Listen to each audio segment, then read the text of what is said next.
mercenary armies, destruction of the productive facilities of the society, more invasion, more sabotage, economic boycott, economic embargo, monetary embargo, technological embargo,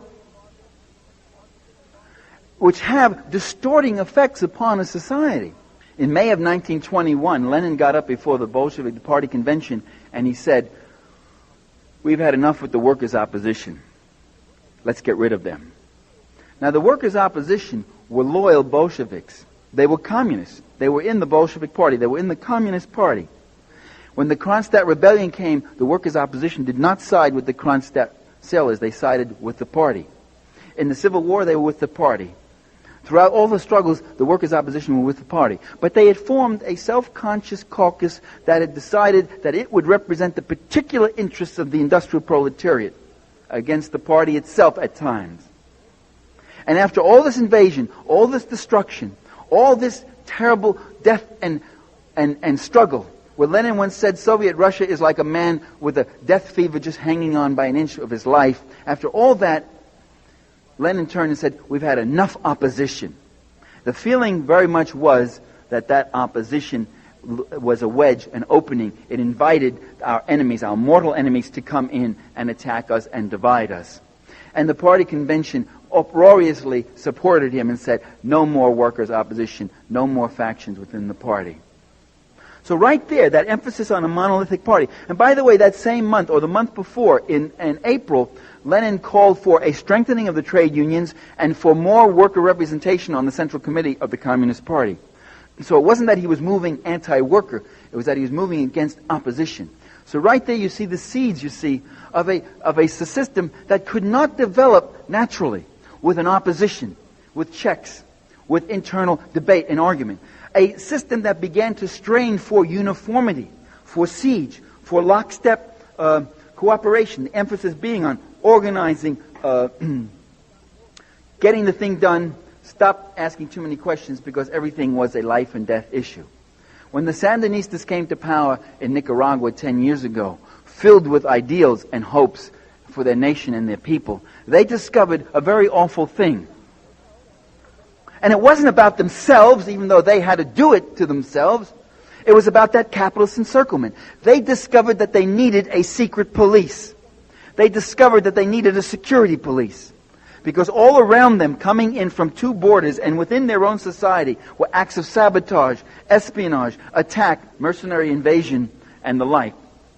And they understood that if the revolution was going to survive, it would have to build up instruments of state power, instruments of coercion even. And these instruments, by the way, can make mistakes. And these instruments can not only make mistakes, they can commit some serious crimes. Although in Nicaragua, the impressive record is how few crimes there were, given the utterly dire conditions they were under.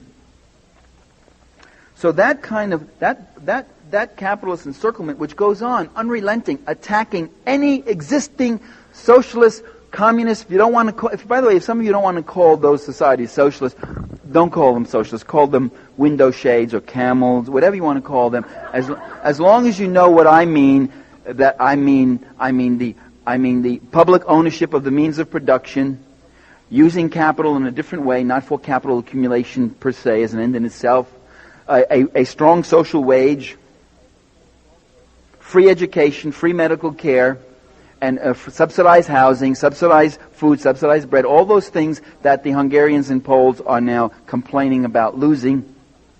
That's what I mean by socialism. If you don't want to call that socialist, that's not what real socialism is. Something that's going to exist someday when the world and people are better and different, and it's going to come down and be in a much better form than those things were. That's fine.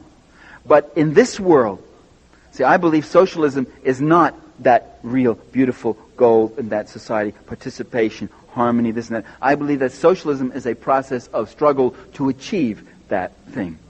So just go along with my vocabulary if you have even if you have trouble with it. Those socialist or communist societies suffered terrible distorting effects. If there had been no invasion, if there had been no espionage, if there had been no attack, if there had been no White Guard armies burning villages, there wouldn't have been a Red Army of that size. There wouldn't have been a Stalin, there wouldn't have been a KGB. If there hadn't been a CIA, there wouldn't have been a KGB. If there hadn't been a NATO encirclement, there wouldn't have been a Warsaw Pact. And to lose sight of that fact is to lose sight of an essential force of what was going on over those 70 years. Or 10 years. And if you want to know what the Soviet Union went through in its early years, just look at what Nicaragua went through in these 10 years. And then multiply that by 10. Every single one of those countries was targeted. They were targeted by missiles. They were targeted by acts of espionage. They were targeted by, as I say, economic embargo and all sorts of other forms of aggression. They were targeted by incredible propaganda barrages and the like. Unrelenting, unremitting. The most targeted socialist country in the world, as of a couple of years ago, and actually still to today, is not Nicaragua, was not Nicaragua. Not even Cuba.